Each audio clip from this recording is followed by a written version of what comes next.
और केजरीवाल जी से मीटिंग अगर उनकी हुई है और फिर उसके बाद इन लोगों ने यह निर्णय लिया कि हम 10 करोड़ बहुत बनाएंगे और वो केवल उत्तर प्रदेश में बनाएंगे और अभी बनाएंगे इस चुनाव से पहले, तो ये समाज के किसी भी व्यक्ति को अगर यह पता है कि एकमात्र प्रदेश उत्तर प्रदेश है जहां से यह समाज एक मुख्यमंत्री प्राप्त कर सकता है, और यदि कोई भी व्यक्ति यह बात जानकर भी और उसी प्रदेश में अपनी पार्टी को लेकर घुसे तो उसे क्या समझा जाए। कांशीराम जी अपनी साइकिल यात्रा करते थे तो उनके पैर सूज जाया करते थे, पैरों में छाले हुआ करते थे। अब साइकिल यात्रा क्यों निकाल रहे हैं, ये समझने वाली बात है और हमारे समाज के लोगों को समझाने की जरूरत है। सबसे पहले तो राजेंद्र पाल गौतम जी को यह बताना चाहिए कि क्या उन्होंने अपने मुख्यमंत्री केजरीवाल जी को बौद्ध बना लिया है? क्या उन्होंने अपने मंत्रिमंडल को बौद्ध बना लिया है?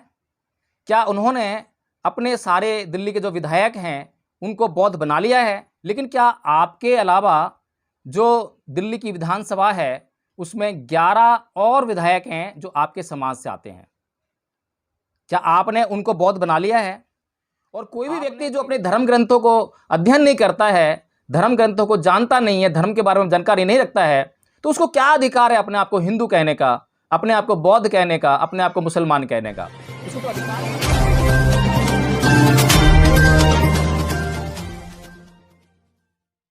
सबसे पहले क्योंकि आज विषय जो है रखा गया है वह धम्म पर रखा हुआ है और धम्म और राजनीति के विषय में हम जो चर्चा करने वाले हैं, तो इसलिए मैं सबसे पहले जो है बुद्ध को नमन करना चाहूँगा और जो साथी धम्म में विश्वास रखते हैं वे हाथ जोड़ लें और एक बार मेरे साथ में नमन कर लें ताकि हम जो आगे इस कार्यक्रम को शुरू कर सकें। नमो तस्य भगवतो अर्हतो सम्मा संबुद्धस्य। साथियों, इस नमन का अर्थ है कि मैं उन सम्यक संबुद्ध को नमन करता हूँ जिन्होंने अपनी 6 इंद्रियों पर नियंत्रण स्थापित करके अपने भीतर से काम, क्रोध, मोह, लोभ, तृष्णा, ईर्ष्या, घृणा आदि सभी बुराइयों को निकाल बाहर किया है और अपने चित्त को परिशुद्ध किया। तो साथियों, सबसे पहले तो जो यह जूम मीटिंग के द्वारा जिस टीम ने इस कार्यक्रम का आयोजन किया है वह साधुपात की पात्र है। उड़ीसा वामसेव की यह टीम निसंदेह बहुत ही महत्वकारी कार्य कर रही है और पूरे देश में जो परम पूज्य बाबा साहब डॉक्टर भीमराव अंबेडकर का मिशन और मूवमेंट है, जो उनका उद्देश्य है, उसको प्रचारित और प्रसारित करने का कार्य कर रही है। आज का हमारा विषय धर्म और राजनीति है। हो सकता है कि हम में से कुछ लोग धर्म में विश्वास ना करते हों, किसी भी धर्म को ना मानने वाले हों, और यह भी हो सकता है कि हम में से कुछ लोग किसी और धर्म को मानने वाले हों, विभिन्न धर्मों के अनुयायी हों। कोई हिंदू हो सकता है, कोई मुस्लिम भी हो सकता है, कोई किसी भी धर्म को मानने वाला हो सकता है। साथियों, यह एक राजनीतिक मंच है और राजनीतिक मंच पर जो धार्मिक संप्रदाय हैं उनका महत्व गौण हो जाता है, सेकेंडरी हो जाता है। वहाँ पर वे इतने महत्वकारी नहीं होते हैं। लेकिन जिस धर्म की मैं आप लोगों के बीच में चर्चा करने वाला हूँ, वह धर्म किसी भी संप्रदाय का उसको उत्पन्न नहीं करता है, किसी भी प्रकार का समाज में वर्ग भेद उत्पन्न नहीं करता है, समाज का किसी भी प्रकार से वर्गीकरण नहीं करता। यह धर्म वो है जो सनातन है, जो हमेशा हमेशा से बना रहने वाला है, सबके भीतर है, और जो व्यक्ति इस का आचरण करता है तो वह निजी उपलब्धियों को प्राप्त करता है, जिससे कि समाज और देश गौरवान्वित और लाभान्वित होते हैं। जिस बात की हम जो चर्चा कर रहे हैं उसका अर्थ क्या है?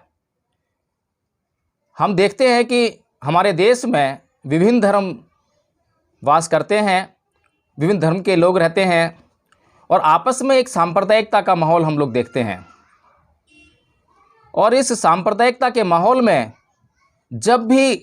जब कभी भी धर्म की चर्चा होती है तो हर एक धर्म का मतावलंबी अपने धर्म को श्रेष्ठ और दूसरे के धर्म को गौण या हीन बताने का प्रयास करता है। एक द्वंद्व सा धर्मों के बीच में, जिनको हम धर्म कहते हैं, उनके बीच में, संप्रदायों के बीच में चलने लगता है।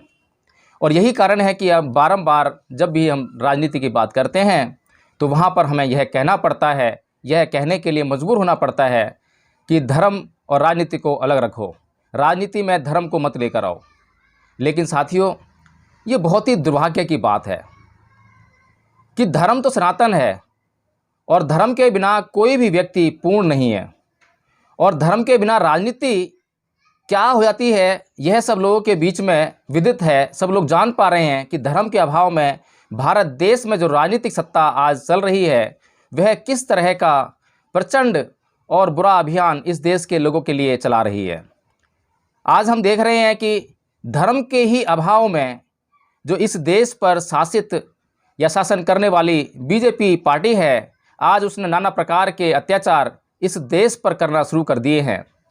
उसे मानवता से कोई लेना देना नहीं है, उसे लोगों की भावनाओं से, लोगों के शारीरिक कष्टों से, किसी भी प्रकार के कष्टों से कोई लेना देना इस बीजेपी सरकार को नहीं है। लेकिन साथियों, धर्म का यह मतलब नहीं है कि धर्म वर्ग भेद उत्पन्न करे। हालांकि एक बार कार्ल मार्क्स ने यह कहा था कि धर्म अफीम का नशा है, और परम पूज्य बाबा साहब डॉक्टर भीमराव अंबेडकर ने कार्ल मार्क्स का यह कथन बड़े ही ध्यान से पढ़ा, उस पर चिंतन मनन किया और उसको जांचा परखा। लेकिन उसके बावजूद 14 अक्टूबर सन 1956 को परम पूज्य बाबा साहब डॉक्टर भीमराव अंबेडकर ने बुद्ध के धम्म को अपना लिया और अपने लाखों करोड़ों अनुयायियों को बुद्ध के धम्म में परिणत होने के लिए, आने के लिए उनका स्वागत किया। उनसे उन्होंने विनय भी किया। आप लोगों से मैं प्रार्थना करता हूं कि आप लोग इस धम्म को स्वीकार कीजिए। इस धम्म में आने से आपका भला होगा, आपके लिए यही एक अच्छा मार्ग है। हिंदू धर्म के बारे में उन्होंने कहा कि हिंदू धर्म जो है नरक है, यह तमाम बुराइयों का घर है, और इसमें किसी भी प्रकार की जो बुराई को ख़त्म करने का जो प्रयास है या किसी भी प्रकार का ऐसा प्रयास जो है संभव नहीं है, और वह अच्छाई में तब्दील हो जाए, ऐसा संभव बिल्कुल भी नहीं है। इसीलिए 13 अक्टूबर 1935 को परम पूज्य बाबा डॉक्टर भीमराव अंबेडकर ने हिंदू धर्म को छोड़ते वक्त यह कहा था, ये बला में कहा था, और तब लाखों लोगों की भीड़ भी उनके सामने थी, मंच के माध्यम से कहा था। उनका कोई यह निजी फैसला नहीं था या फिर निजी रूप से लिया गया कोई फैसला नहीं था। उन्होंने भरी जनसभा में यह कहा था कि मैं हिंदू धर्म में पैदा अवश्य हुआ, यह मेरे बस की बात नहीं थी, लेकिन मैं हिंदू धर्म में मरूंगा नहीं। और तब परम पूज्य बाबा साहब डॉक्टर भीमराव अंबेडकर ने हिंदू धर्म को छोड़ा, लेकिन उसके अगले ही दिन जाकर उन्होंने बौद्ध धर्म को स्वीकार नहीं कर लिया। ठीक 21 साल बाद 14 अक्टूबर 1956 को नागपुर की दीक्षा भूमि से उन्होंने बौद्ध धर्म को स्वीकार किया। साथियों, यह कोई पहला धर्मांतरण नहीं था। ऐसा नहीं था कि किसी व्यक्ति ने पहली बार अपना धर्म का परिवर्तन किया हो। परम पूज्य बाबा साहब डॉक्टर भीमराव अंबेडकर से पहले पता नहीं कितने लोगों ने धर्मों का परिवर्तन किया, और भारत का इतिहास तो धर्मांतरण का ही इतिहास कहा जाए तो कोई अतिशयोक्ति नहीं है। लेकिन साथियों, सोचने वाली बात यह है कि परम पूज्य बाबा डॉक्टर भीमराव अंबेडकर को यह 21 साल का समय क्यों लगा? क्योंकि साथियों, धर्म अध्ययन चिंतन मनन का विषय है। यह ऐसा विषय नहीं है कि आज डिसीजन लिया और कल हमने परिवर्तन कर डाला, और फिर परम पूज्य बाबा साहब डॉक्टर भीमराव अंबेडकर के ऊपर अपनी जिम्मेदारी ही नहीं थी, बल्कि अपने से ज़्यादा उनके लाखों करोड़ों अनुयायियों की जिम्मेदारी उनके ऊपर थी, क्योंकि वे जिस दिशा में जाएंगे उसी दिशा में उनके अनुयायी जाएंगे। वे जिस धर्म को मानेंगे या जिस धर्म में भी जाएंगे उसी धर्म में लाखों करोड़ों लोग एकदम से रूपांतरित और परिवर्तित होने वाले थे। तो साथियों, हमें यह समझना चाहिए, सबसे पहले तो हमें यही समझ लेना चाहिए कि हम लोग किस व्यक्ति की बात पर विश्वास करने वाले हैं। हम लोग अगर अनुसरण कर रहे हैं तो वह कौन व्यक्ति है? क्या कोई मामूली व्यक्ति है जिसका हम अनुसरण कर रहे हैं? अगर वह व्यक्ति मामूली नहीं है तो हम उसका अनुसरण क्या कर पा रहे हैं, और अगर नहीं कर पा रहे हैं तो क्या कारण है? हमारे समाज ने इन कारणों पर चर्चा ही नहीं करी, कभी सोचा ही नहीं, कभी विचारा ही नहीं। 1935 में जब परम पूज्य बाबा साहब डॉक्टर भीमराव अंबेडकर हिंदू धर्म को छोड़ रहे हैं, तब हमारे समाज के लोगों ने हिंदू धर्म को नहीं छोड़ा और वे हिंदू धर्म से लगातार चिपके रहे। उसके 21 साल बाद जब उन्होंने बौद्ध धर्म ग्रहण कर लिया, तब भी हमारे समाज के बहुत बड़े वर्ग ने बौद्ध धर्म को स्वीकार नहीं किया और वो उन्हीं हिंदू मान्यताओं, परंपराओं और रूढ़िवादियों में जकड़े रहे। हालांकि परम पूज्य बाबा डॉक्टर भीमराव अम्बेडकर को यह पता था कि शासन सत्ता उनके हाथ में नहीं है जिसके द्वारा वो इस देश में बौद्ध धर्म को पुनर्स्थापित कर सकें। इस देश के तमाम संसाधन, तमाम उपकरण भी उनके हाथ में नहीं हैं, जो शासन सत्ता है, जैसे कि आज हम देख रहे हैं भारतीय जनता पार्टी के हाथ में आज इस देश के तमाम संसाधन और साधन मौजूद हैं। आज जो मीडिया है, मीडिया एक ऐसा तंत्र है जिसके माध्यम से यह बीजेपी सरकार अपनी गलत से गलत बात को, गलत से गलत नीति को बहुत ही अच्छे और सुंदर ढंग से लोगों के सामने प्रस्तुत करती है और लोग उसके बहकावे में आ जाते हैं। ऐसा ही उस समय भी था, 1956 में भी ऐसा ही था। 1956 में मीडिया जो है, प्रचार प्रसार के जो तंत्र है, वो साधन जो थे, वह सब नेहरू सरकार के पास थे। नेहरू सरकार ने 1951 में जब परम पूज्य बाबा डॉक्टर भीमराव अम्बेडकर ने हिंदू कोड बिल संसद में पेश किया, जो कि इस देश के लोगों के लिए अति महत्वपूर्ण विषय था, इस देश की महिलाओं की आज़ादी का विधान था, तब भी नेहरू जी ने अपने उन तंत्रों का, उन प्रचार माध्यमों का बिल्कुल भी उसके लिए प्रयोग नहीं किया। तो परम पूज्य बाबा साहेब डॉक्टर भीमराव अम्बेडकर और उनकी विचारधारा को दबाने और उनको दफन करने का काम इस देश की सरकारों ने किया। बाबा साहेब डॉक्टर भीमराव अम्बेडकर यह अच्छी तरह से जानते थे कि इन साधनों के अभाव में और शासन सत्ता के अभाव में मेरा समाज तमाम तरह की पीड़ाओं को झेल रहा है। लेकिन वे ये सब जानते हुए भी वे कार्य करते जा रहे थे। वे कभी रुके नहीं, वे कभी डटे नहीं, वे कभी हिले नहीं। उन्हें जो करना है सो करना है। इसीलिए उन्होंने अपना इतना बड़ा साहित्य लिखा। जबकि जिस समय वे अपना साहित्य लिख रहे थे, इतना विशाल साहित्य का निर्माण कर रहे थे, उस समय वे जानते थे कि मेरा समाज तो पढ़ना लिखना जानता ही नहीं है, यह साहित्य फिर मैं किस लिए लिख रहा हूँ। क्योंकि साथियों, जो सामाजिक कार्य होते हैं उनका परिणाम बहुत जल्दी नहीं आता है, बहुत देर से आता है। कई बार जो है उसमें सदियाँ लग जाती हैं। इसीलिए साथियों, परम पूज्य बाबा साहेब डॉक्टर भीमराव अम्बेडकर जब यह जानते थे कि जो कार्य मैं कर रहा हूँ आज वर्तमान में शायद उसकी कोई उपयोगिता ना हो या कम उपयोगिता हो, लेकिन भविष्य में एक दिन मेरा समाज जरूर पढ़ा लिखा होगा और वह मेरे इस साहित्य को पढ़कर अपने आप को मार्गदर्शित करेगा, उसका मार्गदर्शन इस साहित्य से होगा। इसीलिए उन्होंने निरंतर अपनी कलम को रोका नहीं और वो चलाए रखा।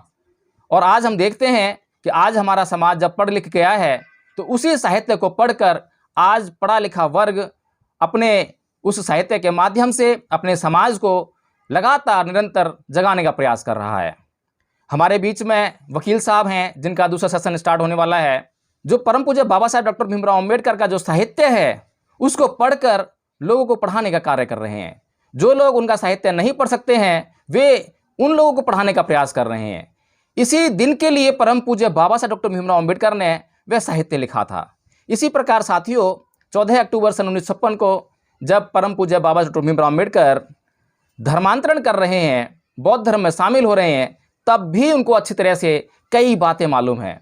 जैसे कि आज जो लोग मेरे साथ धर्मांतरण कर रहे हैं उनका धर्मांतरण किसी विशेष प्रभाव में आकर हो रहा है। वे मेरे अनुयायी हैं इसलिए वे धर्मांतरण कर रहे हैं। उनका अध्ययन, चिंतन, मनन अभी धर्म पर नहीं है। क्योंकि परम पूज्य बाबा साहेब डॉक्टर भीमराव अम्बेडकर ने, हम जानते हैं कि त्रिपिटक का पूरा अध्ययन किया। त्रिपिटक का अध्ययन करने के बाद उनको एक बाइबल जैसी किताब की ज़रूरत महसूस हुई जिसको पढ़कर कोई भी व्यक्ति बुद्ध और उनके धम्म को समझ सके। इसीलिए उन्होंने अपनी कड़ी मेहनत से बुद्ध एंड इस धम्मा का संकलन किया और उसको समाज को समर्पित करके गए। इसीलिए साथियों, हमें समझना चाहिए कि उस समय परम पूज्य बाबा साहेब डॉक्टर भीमराव अम्बेडकर ने जिस धम्म को हमें समर्पित किया, आज हम पढ़ लिख गए हैं और पढ़ लिख कर अपने उस साहित्य को पढ़ रहे हैं जो परम पूज्य बाबा साहेब डॉक्टर भीमराव अम्बेडकर ने हमारे लिए लिखा था। इसी प्रकार से हमें सबको ये पता है, ऐसा कोई व्यक्ति नहीं है जिसको यह ना पता हो कि परम पूज्य बाबा साहेब डॉक्टर भीमराव अम्बेडकर ने 14 अक्टूबर सन 1956 को धर्मांतरण किया था और वे बौद्ध बन गए थे। अगर हमारे समाज को यह पता है कि परम पूज्य बाबा साहेब डॉक्टर भीमराव अम्बेडकर ने धर्मांतरण करके बौद्ध बन गए थे, तो उनके पास कोई कारण ही नहीं है। अगर वे अपने आप को बाबा साहेब डॉक्टर भीमराव अम्बेडकर का अनुयायी कहते हैं, तो अनुयायी होना और सच्चा अनुयायी होना इसी बात में है कि वे तुरंत से अपने आप को बुद्धिज्म में कन्वर्ट कर लें। लेकिन हमारे जितने भी महापुरुष हुए वो बहुत ही नेक दिल और सच्चे और ईमानदार थे। उन्होंने कभी भी अपने समाज को अंधा बनाने का प्रयास नहीं किया। उन्होंने यह नहीं कहा कि आप मेरे पीछे पीछे चले आइए, आप कुछ सोचिए मत, समझिए मत, पढ़िए मत, लिखिए मत, प्रश्न मत कीजिए। उन्होंने अपने समाज को प्रश्न करने के लिए जागृत किया। उन्होंने अपने समाज को, अगर आप पढ़ेंगे तो परम पूज्य बाबा डॉक्टर भीमराव अम्बेडकर यह लिखते हैं कि इस देश में धर्मों का तुलनात्मक अध्ययन होना चाहिए। अगर धर्मों का तुलनात्मक अध्ययन करने के बाद कोई भी व्यक्ति जब धर्म को धारण करेगा तो निश्चित रूप से धर्म अपना प्रभाव उन लोगों के भीतर स्थापित होगा, उसका स्थापन होगा। तो साथियों, हमें यह समझना चाहिए कि परम पूज्य बाबा डॉक्टर भीमराव अम्बेडकर न केवल धर्म का परिवर्तन कर रहे हैं, बल्कि वे 22 प्रतिज्ञाओं के साथ में धर्म परिवर्तन कर रहे हैं। और 22 प्रतिज्ञाओं में पहली कुछ प्रतिज्ञाएं हिंदू धर्म के खिलाफ हैं, हिंदू धर्म के विरोध में हैं। वो हिंदू धर्म के विरोध में हैं, वो 22 प्रतिज्ञाएं क्यों दे रहे हैं, इस बात को भी हमें समझना चाहिए। क्योंकि परम पूज्य बाबा डॉक्टर भीमराव अम्बेडकर अच्छी तरह जानते थे कि कूड़ा और बूरा, बहुत से लोग समझ रहे होंगे कि बूरा क्या होता है। बूरा जो चीनी को अगर पीस दें तो उसका जो चूरा होता है उसको बूरा कहते हैं, कुछ इस तरह का मीठा पदार्थ होता है। तो बाबा साहेब अच्छी तरह समझते थे कि कूड़ा और बूरा दोनों को साथ में नहीं रखा जा सकता, एक डब्बे में दोनों को साथ में नहीं रखा जा सकता। अगर दोनों को साथ में रख दिया तो जो बूरा है, जो खाने का पदार्थ है, वो बेकार हो जाएगा, वो किसी भी काम का नहीं रहेगा। इसीलिए यह निश्चित करने के लिए कि जो बुरा है वो बुरा बना रहे और उसकी उपयोगिता समाज के लिए बनी रहे, इसीलिए परम पूज्य बाबा साहब डॉक्टर भीमराव अम्बेडकर ने 22 प्रतिज्ञाओं के माध्यम से अपने समाज का कड़ा पथ प्रदर्शन किया। इस बात को हमें समझ लेना चाहिए। और परम पूज्य बाबा साहब डॉक्टर भीमराव अम्बेडकर यह भी अच्छी तरह जानते थे कि हमारे समाज के हर घर में मंदिर है और आरएसएस जिस भी व्यक्ति का प्रभाव इस देश में उत्पन्न होता है उसको एक नया अवतार बनाकर उसकी घोषणा और सब लोगों में उसको जनाने का कार्य करती है। आज भी हम देख रहे हैं कि आरएसएस इस काम में बड़ी शिद्दत से लग गई है और घर घर जाकर यह प्रचार करने लगी है कि बुद्ध विष्णु के अवतार थे। आखिर वह ऐसा क्यों चाह रही है, इस बात को हम सभी जानते हैं। वह इसलिए चाह रही है क्योंकि धर्म का कम से कम हमारे देश में बहुत ही बड़ा महत्व है। इस देश में किसकी शासन सत्ता होगी इसका निर्धारण ही धर्म करता है। हालांकि जब कार्ल मार्क्स ने धर्म को अफीम का नशा कहा था तो उसका संदर्भ अलग था और किसी हद तक, और मैं कहूँ बहुत हद तक, उसका यह कथन बिल्कुल ठीक है, बहुत उचित कथन है। क्योंकि आज हम देखें तो धर्मावलंबी जो धर्म को मानने वाले हैं उनके अपने आप को बौद्ध कहना, हिंदू कहना, मुस्लिम कहना, उसका आधार क्या है? उनका सिर्फ एक ही आधार है, क्योंकि वे मुस्लिम परिवार में पैदा हुए इसलिए वे मुस्लिम हैं, क्योंकि वे हिंदू परिवार में पैदा हुए इसलिए हिंदू हैं। उनका उस धर्म के चिंतन मनन से कोई लेना देना नहीं है। उन्होंने अपने ही धर्म का अध्ययन नहीं किया है। चलिए ठीक है, आप किसी परिवार में पैदा हो गए, कोई बात नहीं, लेकिन क्या आपने अपने प्रयत्नों से जब आप पढ़ लिख गए तो उस धर्म का अध्ययन किया क्या? आज ऐसा कोई भी व्यक्ति मुझे दिखाई नहीं देता है। बड़े बड़े पंडित, पुजारी, ब्राह्मण, उनसे भी मेरी कई बार बात हुई है। मेरा इंटरव्यू भी है एक पंडित जी के साथ में NB न्यूज़ 24/7 पे, उसको आप देख सकते हैं कि किस तरह से उनको रामायण तक नहीं पढ़ी है, जबकि वे इतने बड़े पुजारी हैं, इतने बड़े मंदिर के मठाधीश बन के बैठे हुए हैं, उनको रामायण की जानकारी नहीं है। जब मैंने उनसे सवाल किया कि सीता को धोखे से राम ने वन में छोड़ दिया, तो वो कहते थे नहीं, धोखे से नहीं छोड़ा, ये आप गलत कह रहे हैं। तब मैंने उनको वाल्मीकि रामायण पढ़कर दिखाई, तब उनको लगा कि पता लगा कि हाँ भी ऐसा भी है। तो कहने का मतलब यह है कि एक मुसलमान, एक हिंदू या एक बौद्ध कभी भी अपने धर्म ग्रंथों का अध्ययन नहीं करता है। और कोई भी व्यक्ति जो अपने धर्म ग्रंथों को अध्ययन नहीं करता है, धर्म ग्रंथों को जानता नहीं है, धर्म के बारे में जानकारी नहीं रखता है, तो उसको क्या अधिकार है अपने आप को हिंदू कहने का, अपने आप को बौद्ध कहने का, अपने आप को मुसलमान कहने का? उसको तो अधिकार ही नहीं है। क्योंकि धर्म का मतलब कोई चादर थोड़ी ना है जिस पे लिखा हिंदू धर्म और आपने ओढ़ ली, उसका क्या महत्व आपके लिए? धर्म तो धारण करने की चीज़ है। धर्म से आपका आचरण में परिवर्तन होता है, धर्म आपके चित्त को शुद्ध करता है, परिशुद्ध करता है, उससे आपके कार्यों में एक अलग ही प्रभाव उत्पन्न होता है। तो साथियों, इसी प्रकार से जो परम पूज्य बाबा साहब डॉक्टर भीमराव अम्बेडकर 21 साल तक किसी धर्म पर मेहनत कर रहे हैं, या एक धर्म पर नहीं, एक धर्म पर बाबा साहब डॉक्टर भीमराव अम्बेडकर ने मेहनत नहीं की है, इस 21 साल में दुनिया के तमाम प्रमुख धर्मों को उन्होंने पढ़ा, उनका अध्ययन करा, और उनके भीतर सबसे पहले उन्होंने एक बात यह चेक की कि क्या इस धर्म में समानता है, क्या किसी प्रकार का इस धर्म में कोई भेदभाव तो नहीं है। पहला इस बात को चेक किया, उसके बाद उस धर्म की जो आंतरिक स्थिति थी, जो उसका और ज़्यादा जो महत्व था, उस चीज़ को उन्होंने चेक करके तब 21 साल बाद यह निर्णय लिया कि मुझे बुद्धिज़्म में परिवर्तित होना है। हालांकि बचपन में ही जब उन्होंने 10वीं क्लास पास की थी तो कैलुस्कर जी ने उनको जो है बुद्ध चरित्र भेंट की थी उनकी सफलता पर, और बचपन से ही वो बुद्ध धर्म के प्रभाव में थे। लेकिन फिर भी क्योंकि पूरी दुनिया को उनको जवाब देना था, अपने लोगों को उनको जवाब देना था कि बुद्ध का धर्म ही क्यों, और यह क्यों का जो जवाब है हर किसी व्यक्ति के पास होना चाहिए, चाहे वह हिंदू है, मुस्लिम है, ईसाई है, कोई भी व्यक्ति है, उसके पास इस क्यों का जवाब जरूर होना चाहिए। अगर उसके पास अपने इस क्यों का जवाब नहीं है तो उसका उस धर्म का होना या ना होना कोई मायने नहीं रखता।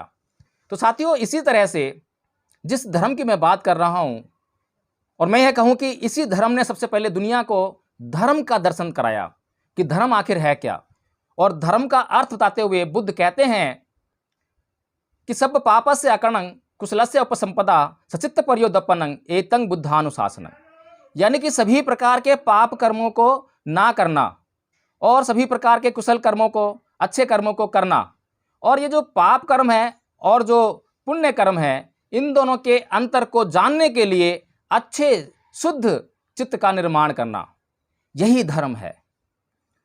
अब जो डेफिनेशन जो बुद्ध बता रहे हैं, इस डेफिनेशन से, इस परिभाषा से, इस मतलब से इस दुनिया का कौन सा आदमी इनकार कर सकेगा। इस दुनिया में कोई भी ऐसा आदमी नहीं होगा जो धर्म की इस परिभाषा से इनकार कर दे, क्योंकि हर कोई व्यक्ति यही चाहेगा कि हाँ, ऐसा ही होना चाहिए। कोई भी व्यक्ति इस दुनिया में पाप कर्म नहीं करने वाला होना चाहिए, और हर कोई व्यक्ति इस दुनिया में ऐसा होना चाहिए जो पुण्य कर्म करता हो, अच्छे कर्म करता हो, क्योंकि कोई भी नहीं चाहता कि कोई भी दूसरा व्यक्ति उसकी हत्या कर दे, कोई नहीं चाहता कि कोई भी व्यक्ति उसके संपत्ति को चोरी कर ले, कोई नहीं चाहता कि कोई भी अन्य व्यक्ति उसके घर की महिलाओं से छेड़छाड़ करे, कोई नहीं चाहता कि कोई उससे झूठ बोले, उसे गुमराह करे, और कोई नहीं चाहता कि कोई व्यक्ति नशा करके या प्रमादी बनकर उसको किसी प्रकार का उस पर अत्याचार करे। हर कोई चाहता है कि अच्छे लोग इस दुनिया में होने चाहिए, लेकिन फिर भी क्या धर्म इस संसार को अच्छे लोग दे पा रहे हैं? लेकिन अभी तक हम जो देख रहे हैं उसमें अच्छे लोग देखने को नहीं मिलते हैं। अभी कहीं पर मैं बैठा हुआ था, वहाँ पर एक हिंदू धर्म का व्यक्ति जो कि बाबा साहेब का अनुयायी था, मैंने उससे पूछा कि भाई, आप बाबा साहेब के अनुयायी हैं और बाबा साहेब डॉक्टर भीमराव अम्बेडकर ने बुद्ध के धर्म को अपनाया, तो आप बुद्ध के धर्म को क्यों नहीं अपनाते? तो उसने बड़ा अजीब सा उत्तर दिया, आपको भी बड़ा आश्चर्य होगा। उसने कहा कि भाई जय भीम प्रकाश जी, आप कहते तो ठीक हैं, लेकिन एक समस्या है कि मुझे पीने की आदत है। अब बड़ी ही मुझे हंसी आई कि भाई आपको पीने की आदत है तो इसमें क्या अड़चन है, क्या बुद्ध आपको पीने से मना करते हैं? तो वो बड़ा शांत हो गया, लेकिन मैं समझ गया, क्योंकि बुद्ध जो है 5वें सील में यह कहते हैं कि सुरा मेर रे मज्ज प्रमाद ठाना बेरमणि शिक्षा पतंग समाध्यामी, यानी कि मैं नशा और प्रमाद से व्रत जीवन जीऊँगा, उससे दूर रहूँगा। तो उसको ध्यान में रखकर, क्योंकि वहाँ सील दे रहे हैं बुद्ध, स्पेशल बिल्कुल विशिष्ट तौर पे सील दे रहे हैं, और एक व्यक्ति से प्रतिज्ञा ले रहे हैं कि आप ऐसा नहीं करेंगे। तो उस सील को ध्यान में रखकर वह व्यक्ति मुझसे बोलता है कि मैं इसलिए बुद्ध का धर्म ग्रहण नहीं कर सकता। अब लेकिन यहाँ प्रश्न पैदा होता है, क्या अभी जिस धर्म में है, क्या वो धर्म आपको अलाउ करता है? यानी कि हिंदू धर्म आपको नशा करने के लिए अलाउ करता है। जो 5 सील बुद्ध कहते हैं कि मैं हत्या नहीं करूंगा, चोरी नहीं करूंगा, व्यभिचार नहीं करूंगा, झूठ नहीं बोलूंगा, नशा नहीं करूंगा, ये जो 5 सील बुद्ध कहते हैं समाज के अच्छे निर्माण के लिए, तो क्या हिंदू धर्म के लोग इन 5 सीलों में बड़ी भारी छूट देते हैं कि कुछ भी करिए, किसी की भी हत्या करिए? कहते हैं हिंदू लोग। विश्व के बहुत से लोग कहते हैं कि हाँ, बहुत सारे धर्म यह कहते होंगे कि हत्या कीजिए। जो लोग मांस का भक्षण करने वाले हैं, जो जानबूझकर अपने विलास के लिए हत्या करते हैं, वे तो यही कहते हैं कि हत्या कीजिए।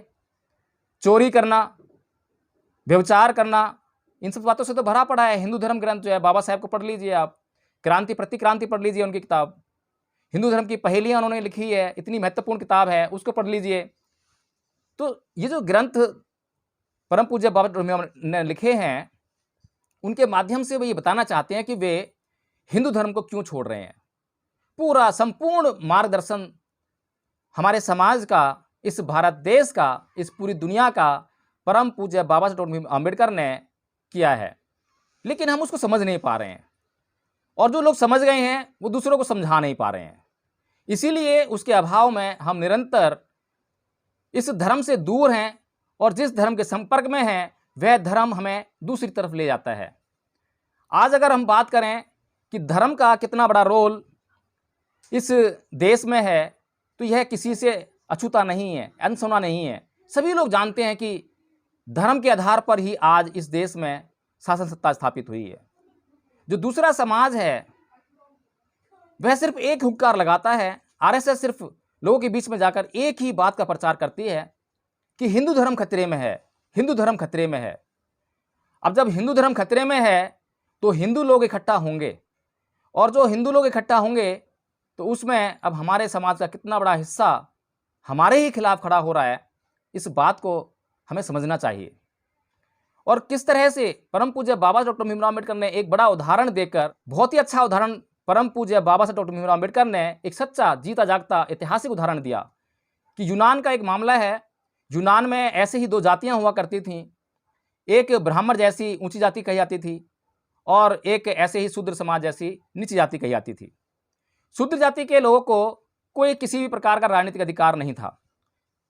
उन्हें जो उनके ऊपर जो कोई विधायक कह लें या निगम पार्षद कह लें या सांसद कह लें, कोई एक प्रतिनिधि चुना जाता था, दोनों का, ब्राह्मणों का भी और शूद्रों का भी। तो उनको जो शूद्रों को जो अधिकार नहीं था, किसी भी प्रकार का राजनीतिक अधिकार नहीं था, ना चुनने का अधिकार ना चुनाने का अधिकार। लेकिन उन्होंने बड़ा संघर्ष किया, बहुत संघर्ष किया, बड़े लंबे समय तक संघर्ष किया, और बड़े लंबे समय तक संघर्ष करने के बाद उन्होंने चुनने और चुने जाने का अधिकार प्राप्त कर लिया। अब उन्होंने जब चुनने जाने का अधिकार प्राप्त कर लिया और चुनने का अधिकार भी प्राप्त कर लिया, तो क्योंकि संख्या में ज़्यादा थे, वो इकट्ठे भी थे, तो इसीलिए जब अगला चुनाव हुआ तो उनका प्रतिनिधि चुनकर आया। लेकिन वहाँ पर एक परंपरा थी, और उस परंपरा में दोनों ही वर्ग, शूद्र वर्ग और ब्राह्मण वर्ग, मैं यहाँ की बात कर रहा हूँ, शूद्र वर्ग और ब्राह्मण वर्ग, वहाँ पे ऊंची जाति और नीची जाति, क्योंकि बाबा साहब डॉक्टर भीमराव अम्बेडकर ने बिल्कुल स्पष्ट रूप में उन जातियों का नाम लिखा है, लेकिन मैं भूल रहा हूँ, और मैंने काफ़ी ढूंढने का प्रयास किया, मुझे मिला नहीं। तो जो दोनों वर्ग हैं वो एक मान्यता में झगड़े हुए हैं, एक परंपरा में झगड़े हुए हैं, एक रूढ़ी में झगड़े हुए हैं, एक अंधविश्वास में झगड़े हुए हैं। और वह अंधविश्वास है कि कोई भी प्रतिनिधि जब भी चुना जाएगा तो वहाँ एक देवी है, और उस देवी के आशीर्वाद के बिना या उसकी मान्यता के बिना वह प्रतिनिधि वहाँ पर स्थापित नहीं हो सकता, उसको मान्यता नहीं मिलेगी, स्वीकृति नहीं मिलेगी।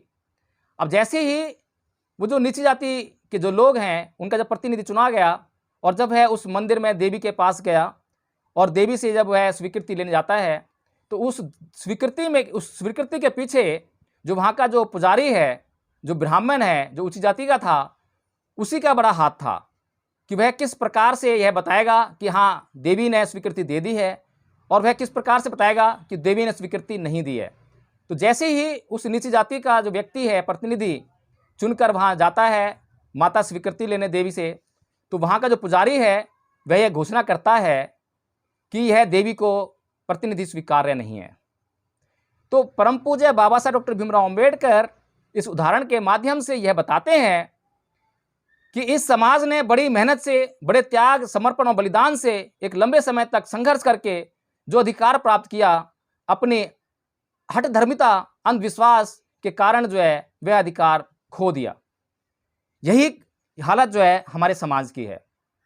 हमारे समाज में भी आज यही हालत है कि आरएसएस हमारे घरों में जाकर इस बात का प्रचार करती है कि हिंदू धर्म खतरे में है, और क्योंकि हमारे समाज का लगभग 90% से ऊपर का हिस्सा हिंदू धर्म में विश्वास करने वाला है और मुसलमानों के खिलाफ आरएसएस भड़काती है, तो वह हमारे ही समाज का आदमी मुसलमानों से घृणा करने वाला भी है। इसीलिए वह तुरंत आरएसएस की बातों में आता है, उसकी चाल में आता है, और उसी का कारण हम देख रहे हैं कि बहुत बड़ा कारण है कि इस देश में हम शासन सत्ता से वंचित हैं। साथियों, परम पूज्य बाबा साहब डॉक्टर भीमराव अम्बेडकर क्रांति प्रतिक्रांति नामक अपनी पुस्तक में यह भी लिखते हैं कि इस देश का जो इतिहास है वह दो संस्कृतियों के संघर्ष का इतिहास है। वह श्रमण संस्कृति और ब्राह्मण संस्कृति, ये दो संस्कृतियों के संघर्ष का इतिहास है। लेकिन इतिहासकारों ने बड़े ही छल से, बड़े ही कपट से इस इतिहास को इस देश के और दुनिया के लोगों से छुपाए रखा, उसको बताने का काम नहीं किया। लेकिन परम पूज्य बाबा साहब डॉक्टर भीमराव अम्बेडकर अपने प्रयत्नों से लोगों को यह बताने का पूरा सफलतापूर्वक अपना प्रयास करते हैं कि ये जो दो संस्कृतियां हैं, ब्राह्मण संस्कृति और श्रमण संस्कृति, ये दो संस्कृतियों का ही इतिहास है। और आज भी हम देखते हैं कि आज वर्तमान समय में भी इन दो संस्कृतियों के बीच में संघर्ष चल रहा है। जो मनुवादी समाज है वह बिल्कुल नहीं चाहता कि इस देश में बुद्ध का धर्म स्थापित हो।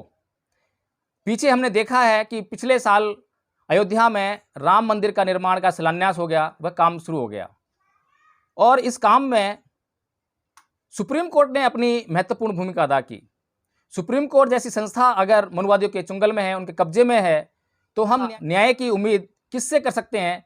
यह हमारे लिए बड़ा सोचनीय विषय है। तो साथियों, हमारे लिए तो एक मात्र मार्गदर्शन जो है परम पूज्य बाबा साहब डॉक्टर भीमराव अम्बेडकर का है, क्योंकि बाबा साहब डॉक्टर भीमराव अम्बेडकर ने हमारे समाज को मार्गदर्शन दिया कि ये सांस्कृतिक युद्ध है, इसमें अगर आप जीते तो आप जीत कर उस फायदे का आप लाभ उठा सकते हैं, अगर हार गए तो आपको वैसा ही झेलना पड़ेगा अत्याचार जैसा इतिहास में हमारे पूर्वजों ने झेला है। तो इसी प्रकार से साथियों, आज हम जब देखते हैं कि आज धर्म का जो प्रयोग है वो दो प्रकार से होता है, एक तो राजनीति के लिए और एक व्यक्तिगत उपलब्धि के लिए। लेकिन आज हमारा विषय है राजनीति में धर्म का क्या महत्व है, और राजनीति में धर्म का बहुत बड़ा महत्व है, यह मैं बताने का प्रयास करूंगा। क्योंकि हमारे सामने बहुत बड़ा जो क्वेश्चन मार्क बन के कुछ लोग आए हैं, जैसे कि अभी हमने देखा कि राजेंद्र अम्बेडकर जी और राजेंद्र पाल गौतम जी दोनों साथ में एक मंच पर आ गए और एकदम से उन्होंने एक घोषणा कर डाली कि भाई 2025 तक हम 10 करोड़ बौद्ध बना देंगे। अब ये बड़ा सोचनीय विषय है कि 10 करोड़ बौद्ध कोई छोटी बड़ी संख्या नहीं है। परम पूज्य बाबा साहब डॉक्टर भीमराव अम्बेडकर भी यह कहते थे कि मैं अगले 5 साल और जिंदा रहा तो मैं इस देश को बौद्ध में कर दूंगा। लेकिन उन्होंने एक स्पष्ट प्लानिंग दी। आज भी हम उस प्लानिंग को पढ़ सकते हैं कि किस तरह से वो प्लान कर रहे थे, किस तरह से वे कार्य करने वाले थे। लेकिन इस तरह की कोई भी प्लानिंग राजेंद्र पाल गौतम जी और रायतनंद जी ने इस समाज को नहीं बताई है। बस एक शगुफा, एक जुमला छोड़ दिया है समाज के बीच में कि 10 करोड़ लोगों को वे बौद्ध बनाएंगे, क्योंकि हमारा समाज बौद्ध धर्म से प्रभावित है। और चाहे कोई बौद्ध हो या ना हो, लेकिन क्योंकि बाबा साहेब बौद्ध थे इसलिए हमारा पूरा समाज प्रभावित है। और कम से कम जो बौद्ध हैं वो उनका अनुसरण कर पाएँ और आम आदमी पार्टी को उससे उनको कहीं ना कहीं राजनीतिक रूप से उनको सफलता मिले या उनको कुछ फ़ायदा पहुँचे, और उनको फ़ायदा पहुँचे या ना पहुँचे ये शायद उनकी सोच में नहीं है। लेकिन बहुजन समाज पार्टी को उत्तर प्रदेश में कमज़ोर करना है, यह उनकी मंशा में शामिल है। इसीलिए वे निश्चित तौर पर ऐसी बात कह रहे हैं, ऐसा जुमला फेंक रहे हैं। अभी जुमला है, इस बात को मैं कैसे साबित कर सकता हूँ, इसके लिए मैं कुछ बातें आप लोगों के सामने रखना चाहता हूँ। राजेंद्र पाल गौतम जी आम आदमी पार्टी से आते हैं और वो कहते हैं कि 10 करोड़ लोगों को वे बौद्ध बनाएंगे।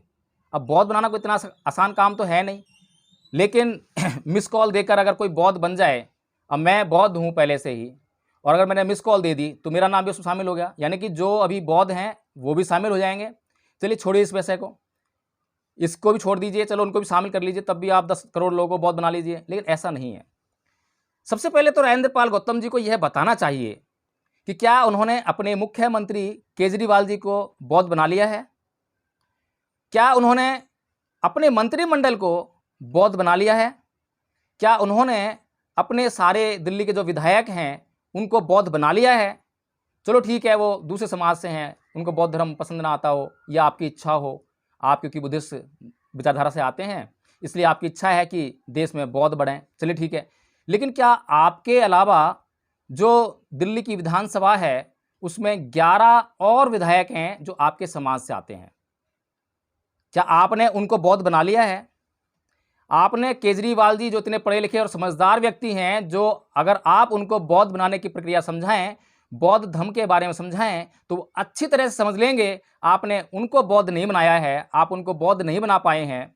मंत्रिमंडल जो अच्छे पढ़े लिखे लोगों का एक संगठन है सरकार में, आपने उनको भी बौद्ध बनाने का प्रयत्न नहीं किया है, उनको भी बौद्ध नहीं बनाया है। उसके अलावा आपके जो चुने हुए जनप्रतिनिधि हैं, विधायक हैं, आपने उनको भी बौद्ध नहीं बनाया है। उसके अलावा आपने जो अपने अलावा अपने ही समाज के लोग जिनको आप चाह रहे हो कि वो बौद्ध बन जाएं, जो 11 लोग और हैं, उनको भी आपने बौद्ध नहीं बनाया है, उसके लिए भी आपने प्रयास नहीं किया है, और आप कह रहे हैं कि 11 करोड़ लोगों को बौद्ध बना लेंगे। तो ये एक जुमला मात्र है साथियों, ये जुमले से ज़्यादा कुछ भी नहीं है। लेकिन हमारा समाज भावनाओं में बहने वाला समाज है। ऐसा नहीं है कि इन लोगों के पीछे भीड़ नहीं है, ऐसा नहीं है कि इन लोगों के साथ में चलने के लिए लोग नहीं हैं, अनुसरण करने के लिए लोग नहीं हैं, इनके साथ भी लोग हैं, लेकिन वे लोग अंधे हुए लोग हैं। याद कीजिए बाबू जगजीवन राम को। जब बाबू जगजीवन राम जी परम पूज्य बाबा साहब डॉक्टर भीमराव अम्बेडकर का विरोध करते थे और यह कहते थे हमारे समाज के भीतर जाकर कि गांधी जी तुम्हारे असली मसीहा हैं और अम्बेडकर तुम्हारा दुश्मन है, अम्बेडकर तुम्हारे हित के लिए काम नहीं कर रहा है बल्कि वो तुम्हारे विरोध में काम कर रहा है, तो वो जो बाबू जगजीवन राम जी थे, बाबू जगजीवन राम जी के पीछे भी भीड़ थी, कुछ लोग उनके साथ भी थे। ऐसा नहीं है कि वो अकेले घूमते थे, बहुत बड़ा भीड़ का तब का उन्होंने अपने साथ में ले रखा था। ऐसे ही आज जब हम देखते हैं कि उदित राज जी जब इस देश में मिशन मूवमेंट का कार्य करते हैं, बौद्ध धर्म में दीक्षित होकर अपना नाम रामराज से उदित राज बदल लेते हैं, कर लेते हैं, तो ऐसा नहीं है कि उदित राज जी अकेले थे, उनके साथ में भी हजारों लोग होंगे। तो वे लोग कौन हैं? आज भी राजेंद्र पाल जी अकेले नहीं हैं, तो उनके साथ में लोग कौन हैं? राज रतन जी जो राजेंद्र पाल गौतम जी साथ खड़े होकर तो पिक्चर खिंचवा लेते हैं, लेकिन इंडिपेंडेंटली वो समाज का कार्य करने के लिए नहीं निकल सकते, तो उनके साथ भी लोग घूम रहे हैं। तो वो लोग कौन हैं? चंद्रशेखर, उनके साथ में भी लोग हैं, वे लोग कौन हैं? साथियों, ये वो लोग हैं जो कभी भी चिंतन मनन करने का कार्य नहीं करते हैं, अध्ययन करने का कार्य नहीं करते हैं। ये लोग सिर्फ और सिर्फ अंधश्रद्धा से युक्त हैं। इनको जो समझ में आता है उसको तुरंत समझकर उस पर एक्ट करने का कार्य करते हैं। उदाहरण के लिए साथियों, अगर हम चंद्रशेखर जी की बात करें तो आज चंद्रशेखर जी साइकिल यात्रा निकाल रहे हैं। अब साइकिल यात्रा क्यों निकाल रहे हैं, ये समझने वाली बात है और हमारे समाज के लोगों को समझाने की जरूरत है। क्योंकि साइकिल यात्रा विश्व प्रसिद्ध है कांसी राम से। कांसी राम जी ने साइकिल यात्रा निकाली थी, उसके बाद साइकिल यात्रा मशहूर हो गई और साइकिल यात्रा द्वारा सत्ता का परिवर्तन कैसे किया जा सकता है, एक उदाहरण इस देश के, इस दुनिया के लोगों के सामने प्रस्तुत किया।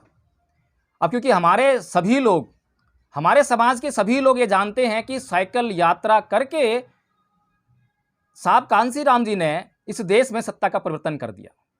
तो हमारे देश के लोगों की, हमारे समाज के लोगों की भावनाएं जो हैं साइकिल यात्रा जुड़ी हुई हैं। इसलिए अब उस साइकिल यात्रा को, उसके कंसेप्ट को एनकैश करने के लिए, उसको भुनाने के लिए अब चंद्रशेखर जी साइकिल यात्रा करने का प्रयास कर रहे हैं। मैं प्रयास कह रहा हूं, अभी करने ली है, क्योंकि जो व्यक्ति किसी भी आंदोलन में जाकर वहां बेहोश हो जाए, जब पुलिस को देखे तो मुझे थोड़ी सी उस पर जो उनकी क्षमता है उस पर शक होने लगता है। जब साहब कांसी राम जी अपनी साइकिल यात्रा करते थे तो उनके पैर सूज जाया करते थे, पैरों में छाले हुआ करते थे, लेकिन उसके बावजूद उनकी यात्रा रुकी नहीं। और उन्होंने जब साइकिल यात्रा आरंभ की, उससे पहले वो अपना परिवार छोड़ चुके थे। अपने जीवन में अपने सभी स्वार्थों को, जिनसे कि स्वार्थ उनके जीवन में आ सकता था, उस सब को छोड़ चुके थे। ऐसा कोई भी स्वार्थ, ऐसी कोई भी चीज अपने साथ में नहीं रखी जिससे कि उनके निजी हित कभी उनको किसी स्वार्थ के लिए प्रेरित कर सकें। ऐसा त्याग, समर्पण और बलिदान करके वे इस देश के महान पथ प्रदर्शक बने, इस समाज के। उससे पहले अगर हम देखें तो परम पूज्य बाबा साहब डॉक्टर भीमराव अम्बेडकर जब संविधान बनाने का कार्य कर रहे हैं तो उनको शुगर की बीमारी है, उनके पैरों में बहुत पीड़ा होती है और उनको अध्ययन करने की बहुत जरूरत है और अध्ययन के बिना वो रह नहीं सकते हैं। इसलिए वो पंखे में रस्सी लटकाकर, अपने पैरों को उस रस्सी में लटकाकर तब पुस्तक पढ़ के संविधान के लिए कार्य कर रहे हैं।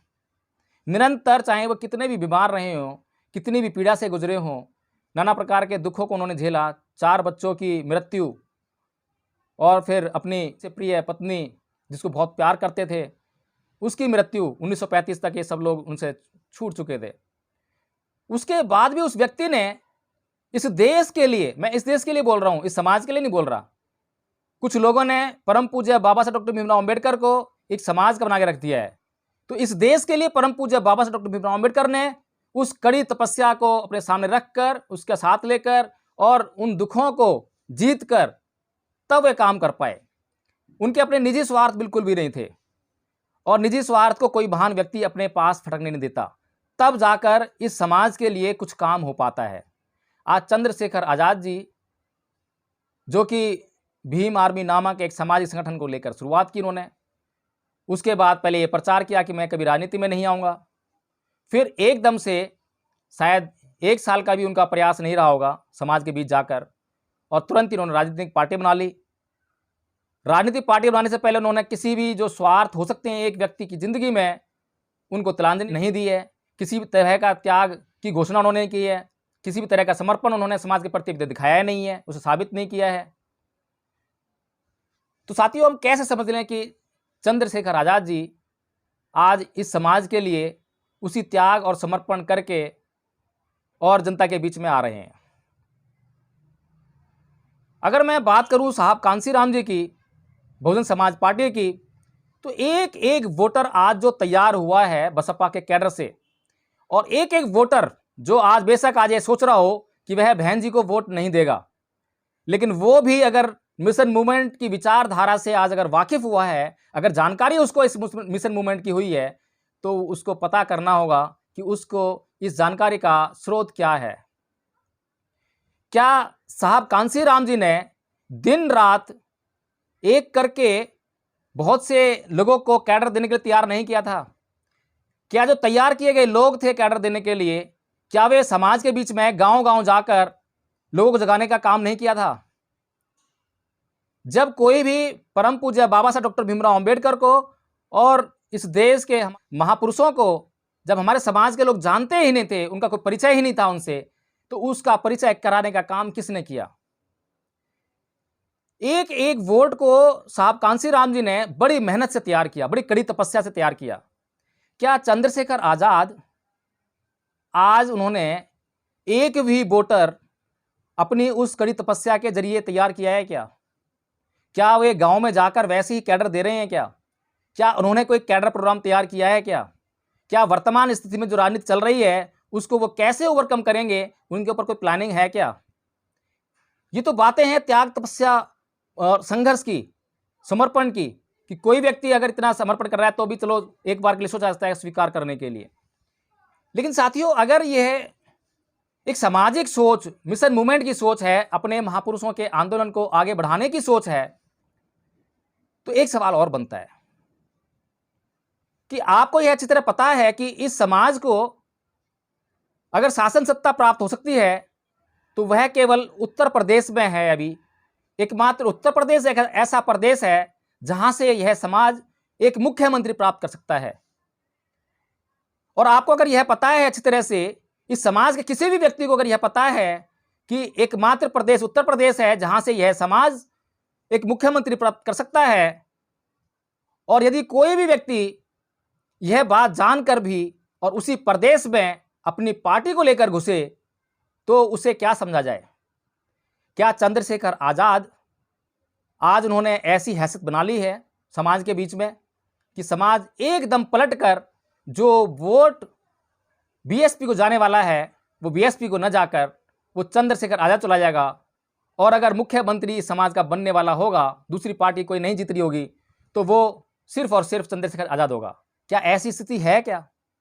अगर ऐसी स्थिति नहीं है, और आप ये जानते हैं कि अभी मुख्यमंत्री बनने का कोई दूर दूर तक सपना नहीं ले सकते चंद्रशेखर आजाद जी, लेकिन फिर भी उत्तर प्रदेश में ही प्रयास कर रहे हैं, तो इसका क्या मतलब? एकमात्र मतलब यह नहीं है कि वो सिर्फ और सिर्फ बहुजन समाज पार्टी को नुकसान देने का प्रयास कर रहे हैं, उनका ही तो वोट लेने जा रहे हैं। आज समाज में जब वो परम पूज्य बाबा साहब डॉक्टर भीमराव अंबेडकर की बात करते हैं, कांसीराम जी की बात करते हैं, समाज के महान पुरुषों की बात करते हैं, तो इससे क्या निकल के आता है कि इस मूवमेंट को जानने वाले लोग, इन महापुरुषों को जानने वाले लोग, इनको मानने वाले लोग, उन्हीं को तो वो वोटर के रूप में देखते हैं। वो ब्राह्मणों के पास नहीं जा रहे हैं कि भैया हमारा मिशन समझो, हम समतावादी विचारधारा के लोग हैं, हम आपके लिए भी काम करेंगे, आप हमें वोट दो। क्षत्रिय के पास नहीं जा रहे हैं, वैश्य के पास नहीं जा रहे हैं। अन्य समाज का तो उनको वोट मिलने वाला ही नहीं है। जब अन्य समाज ने हमारे महापुरुषों के इतने बड़े त्याग, समर्पण, बलिदान के बावजूद उन्हें नहीं समझा, उन्हें एक वोट आज तक नहीं मिला, तो चंद्रशेखर आजाद को कैसे मिल जाएगा? इसका सीधा सीधा मतलब यही है कि चंद्रशेखर आजाद जी सिर्फ और सिर्फ बहुजन समाज पार्टी को नुकसान देने के लिए उत्तर प्रदेश में चुनाव लड़ने की तैयारी कर रहे हैं।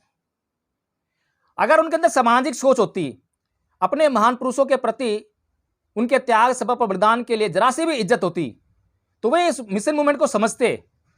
और वे समझते कि चाहे आज लाखों बुराइयां बहुजन समाज पार्टी में हैं, मुझे नहीं मालूम कोई बुराई है या नहीं है, लेकिन मैं मान लेता हूं अगर आप चंद्रशेखर आजाद जी कह रहे हैं कि इस पार्टी में बुराइयां उत्पन्न हो गई हैं, तो आपका कर्तव्य यह बनता है कि आप उत्तर प्रदेश को छोड़िए, आप पंजाब पकड़ लीजिए, हरियाणा चले जाइए, उड़ीसा में चले जाइए, मध्य प्रदेश चले जाइए, पूरा देश खाली पड़ा है। आप वहां जाकर उस मिशन मूवमेंट का अलख जगाइए। साहब कांसीराम जी की तरह वह साइकिल यात्रा भी करो, कैडर भी करो, लोगों को जगाओ, लोगों को कैडराइज करके वोट बैंक बना लो और फिर अपनी सरकार बना लो। कौन मना कर रहा है? लेकिन अगर आप ये कार्य नहीं कर रहे हैं, जो कि सामाजिक कार्य बता रहा हूं मैं, क्योंकि परम पूज्य बाबा साहेब डॉक्टर भीमराव अम्बेडकर ने कहा था कि राजनीतिक आंदोलन का आधार, यानी कि राजनीतिक सत्ता को प्राप्त करने का आधार सामाजिक और धार्मिक आंदोलन हुआ करते हैं। जब तक हमारे समाज के बीच में सामाजिक और धार्मिक आंदोलन उत्पन्न नहीं होगा, तब तक हम राजनीतिक सत्ता को प्राप्त नहीं कर सकते। और प्राप्त कर भी लें तो उसको स्थायित्व प्रदान नहीं कर सकते, क्योंकि सांस्कृतिक युद्ध है। जब तक हम अपने लोगों की मनोदशा को नहीं बदलेंगे, उनकी सोचने के ढंग को नहीं बदलेंगे, उनके सांस्कृतिक परिवर्तन को नहीं करेंगे, तब तक हम राजनीतिक सत्ता को प्राप्त कर लेने के बाद भी उसमें स्थायित्व नहीं दे सकते हैं। और चंद्रशेखर आजाद जी अगर आज उत्तर प्रदेश में चुनाव लड़ने का ख्वाब ले रहे हैं और केवल उत्तर प्रदेश में ही जाने का काम करते हैं, तो साथियों इस समाज के लोगों को इस बात पर जरूर विचार करना चाहिए कि उधर से राजेंद्र पाल गौतम जी क्यों केवल उत्तर प्रदेश में ही आ रहे हैं, इस देश के अन्य प्रदेशों में भी चुनाव होने वाले हैं, वहां नहीं जा रहे हैं। और जो 12 विधायक हैं केजरीवाल सरकार के, वो 12 के 12 विधायक जो SC ST वर्ग से हैं, जो आरक्षित वर्ग से, वे उन्होंने उत्तर प्रदेश में लगाए हैं। उनको बाहर किसी और प्रदेश में नहीं भेज रहे हैं। वहां से राजरत्न अंबेडकर को अब जब राजेंद्र पाल गौतम जी के साथ में वो मीटिंग करते हैं, तो संभावित है और मुझे पूरी आशा है, पूरा विश्वास है कि केजरीवाल जी से भी उनकी मीटिंग हुई होगी। और केजरीवाल जी से मीटिंग अगर उनकी हुई है और फिर उसके बाद इन लोगों ने यह निर्णय लिया कि हम 10 करोड़ बहुत बनाएंगे और वो केवल उत्तर प्रदेश में बनाएंगे और अभी बनाएंगे इस चुनाव से पहले, तो ये क्या संकेत देते हैं? इधर से चंद्रशेखर आजाद यह जानते हुए कि वह यहाँ पर एक विधायक का सीट भी नहीं जीत सकता है उत्तर प्रदेश में, उसके बावजूद चुनाव लड़ने की तैयारी कर रहे हैं, तो इस बात से क्या संकेत जाते हैं? तो जो समझदार लोग हैं, क्योंकि परम पूज्य बाबा डॉक्टर भीमराव अम्बेडकर ने समाज का मार्गदर्शन करते हुए बहुत ही महत्वपूर्ण बात कही थी, और एक एक बात बाबा साहेब की बहुत महत्वपूर्ण है। उन्होंने कहा था कि मैं पढ़ा लिखा उस व्यक्ति को जानता हूं, उसको मानता हूं, जो अपने दुश्मन की पहचान करता है। और जो व्यक्ति अपने दुश्मन की पहचान नहीं करता है, वह खुद कभी भी मारा जाएगा, और खुद तो मारा जाएगा, वह साथ में जो उसके साथ चलने वाले लोग हैं उनको भी मरने के लिए मजबूर कर देगा। और यह हम देख चुके हैं। हमने बाबू जगजीवन राम जी को देखा, हमने उदित राज को अभी अभी देखा है, वर्तमान में अभी वे मौजूद हैं। हमने देखा है कि किस तरह से उन्होंने, उनके साथ जो मिशन मूवमेंट की भावना से लोग जुड़े थे, उन्होंने भी इसी तरह से बुराइयां की थी। प्रत्यक्ष रूप में जब मैं उनसे मिला था उदित राज से, तो उन्होंने यह कहा था कि मायावती तो दलित समाज की राजनीति पर कुंडली मारकर बैठ गई है। और अगर इस तरह का प्रचार कर करके बहुजन समाज पार्टी के खिलाफ इसी समाज के लोगों को इकट्ठा किया उन्होंने, और उन लोगों ने उनके लिए पूरा त्याग, बलिदान किया, अपना सब कुछ न्यौछावर कर दिया, अपना घर तक बर्बाद कर दिया, और वो एक दिन भारतीय जनता पार्टी को ज्वाइन कर लेते हैं और उसमें अपनी पार्टी का विलय कर देते हैं, अपने संगठनों का विलय कर देते हैं, तो उसके बाद जो मैं कह रहा हूं कि जो व्यक्ति अपने दुश्मन को नहीं पहचानता वह खुद तो मारा ही आता है, बल्कि अपने साथ में जुड़े लोगों को भी मरने के लिए मजबूर करता है। ऐसी ही हालत उदित राज जी ने उन लोगों की कर दी। तो जो लोग आज गुमराही में जी रहे हैं और आज यह नहीं समझ पा रहे हैं कि आज बहुजन समाज के लिए एक एक वोट की बहुत भारी कीमत है। अगर एक एक वोट की कीमत को जोड़कर इस देश में सबसे बड़े राज्य उत्तर प्रदेश में किसी भी तरह से हमने शासन सत्ता हासिल कर ली तो उसके बड़े दूरगामी परिणाम होंगे। अगर इस बात को हम समझ लें और कटिबद्ध हो जाएं, प्रतिबद्ध हो जाएं इस चुनाव के लिए, तो मैं ये समझता हूं कि हम लोग इस देश में एक नया परिवर्तन देखेंगे। साथियों, देखिए आप जो है एक बार नज़र उठाकर बंगाल की तरफ। बंगाल में जिस तरह से जो केंद्र में बैठी सरकार है वो लगातार जो उनके खिलाफ अच्छा प्रदर्शन करने वाले लोग हैं राजनीति में, उनके खिलाफ हमेशा सीबीआई का प्रयोग करती है। बहन जी के खिलाफ भी वह सीबीआई का प्रयोग करती है। ऐसे ही उसने ममता बनर्जी के खिलाफ भी सीबीआई का प्रयोग करने का प्रयास किया, लेकिन ममता बनर्जी को अगर बचाया तो वो रानी सत्ता ने बचाया। ममता बनर्जी हरगिज झुकी नहीं, हिली नहीं, क्योंकि वो जानती थी कि अगर मेरे पास इस प्रदेश की शासन सत्ता है तो ये सीबीआई मेरा कुछ नहीं बिगाड़ सकती।